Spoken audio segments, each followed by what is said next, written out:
இன்றைக்கி நம்ம பார்க்க போகிறது லூமியான் அப்புறம் ஸ்கெட்சப் வீரேக்காக பில்ட் பண்ண ஒரு ரெண்டரிங் பிசி. இந்த வீடியோவில் இந்த பில்டில் யூஸ் பண்ணியிருக்கிற ஸ்பெக்ஸ் அப்புறம் அதோட பெஞ்ச்மார்க் ரிசல்ட்ஸ் பற்றி பார்க்க போகிறோம். Case Asus TUF gaming GT301. இந்த கேஸில் இன்பில்டாக 4 ஃபேன்ஸோடு வரும். ஒரு ரெண்டரிங் பிசிக்கு தேவையான எக்ஸலண்ட்டான ஏர் ஃப்ளோவோடு இருக்கும் இந்த case. Mother board Gigabyte X570 RS Pro Wi-Fi. இந்த கஸ்டமர் ரெண்டரிங் ரொம்ப லாங் டியூரேஷனுக்கு ரன் பண்ணுவாங்கன்னு சொல்லியிருந்தனால நல்ல விஆர்எம் இருக்கிற ஹெவியான மதர் போர்ட் சூஸ் பண்ணணுங்கிறதுக்காக இந்த மதர் போர்ட் சூஸ் பண்ணியிருந்தோம். இந்த மதர் போர்டில் 4 RAM ஸ்லாட், 2 M.2 ஸ்லாட், அப்புறம் இன்பில்டாகவே Wi-Fi அண்ட் ப்ளூடூத்தோடு வந்துடும். Processor AMD Ryzen 9 5900X. இது ஒரு 12 கோர் 24 த்ரெட் ப்ராசஸர். ஸ்கெட்சப் ரெண்டரிங்கை பொறுத்த வரைக்கும் எவ்வளோக்கு எவ்வளோ அதிகமான கோர்ஸ் அப்புறம் மல்டி கோரில் நல்ல கிளாக் ஸ்பீட் அச்சீவ் ஆகிற ப்ராசஸர் சூஸ் பண்ணுறீங்களோ அவ்வளோக்கு அவ்வளோ ஸ்கெட்சப்போட ரெண்டரிங் ஸ்பீடாக இருக்கும். RAM Corsair Vengeance 3200 MHz 32GB DDR4.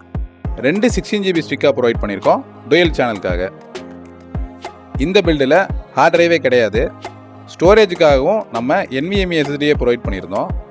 OS and அப்ளிகேஷனுக்காக Samsung 512GB Gen 4 SSD, அப்புறம் ஸ்டோரேஜுக்காக Samsung 1TB Gen 3 SSD provide பண்ணியிருந்தோம்.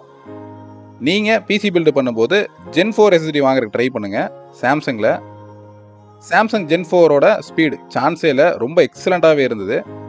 உங்கள் பிசியோட யூசர் எக்ஸ்பீரியன்ஸ் ரொம்ப ஸ்மூத்தாக இருக்கும். Samsung SSD 5 years ரீப்ளேஸ்மெண்ட் வாரண்டியோட வரும்.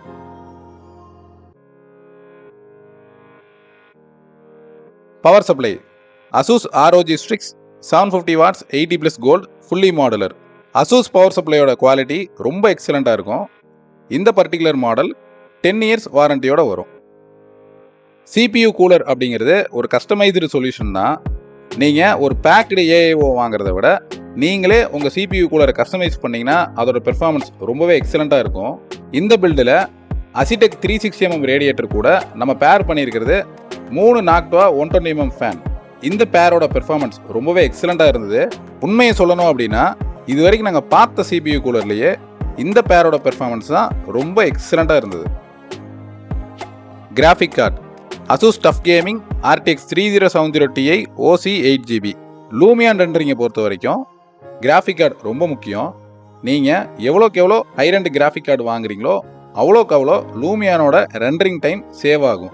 ஸ்கெட்சப் வீரேலையுமே நீங்கள் வீரே லேட்டஸ்ட் வெர்ஷன் யூஸ் பண்ணீங்க அப்படின்னா உங்கள் கிராஃபிக் கார்டை யூட்டிலைஸ் பண்ணி உங்களோட ஸ்பீடாக ரெண்டர் பண்ண முடியும். பெஞ்ச்மார்க் ரிசல்ட்ஸ் பார்க்குறதுக்கு முன்னாடி உங்களுக்கு பிசி பில்டு ரெக்குயர்மெண்ட் இருந்ததுன்னா மறக்காமல் எங்களை காண்டாக்ட் பண்ணுங்கள். எங்களோட காண்டாக்ட் டீட்டெயில் இந்த வீடியோ கீழே டிஸ்கிரிப்ஷனில் ப்ரொவைட் பண்ணியிருக்கோம்.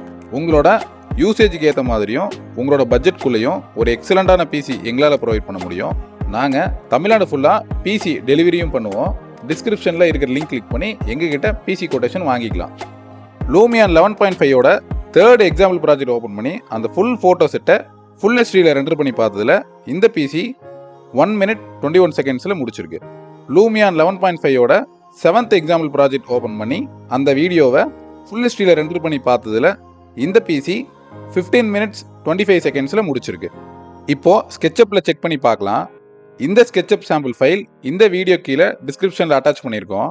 இந்த சாம்பிள் ஃபைலை ஹை ப்ளஸ் குவாலிட்டியில் 16:9 ரேஷியோவில் ஃபுல் ஹெச்டியில் ரெண்டர் பண்ணி பார்த்ததில் இந்த பிசி 12 minutes 4 seconds முடிச்சிருக்கு. அதே சாம்பிள் ஃபைலை ஹை ப்ளஸ் குவாலிட்டியில் 16:9 ரேஷியோவில் 4Kல ரெண்டர் பண்ணி பார்த்ததில் இந்த பிசி 39 minutes 55 seconds முடிச்சிருக்கு. நாங்கள் எங்கள் சேனலில் ரெகுலராக பிசி ரிலேட்டட் வீடியோஸ் போஸ்ட் பண்ணுவோம். சப்ஸ்கிரைப் பண்ணி பாருங்கள். தேங்க்ஸ்.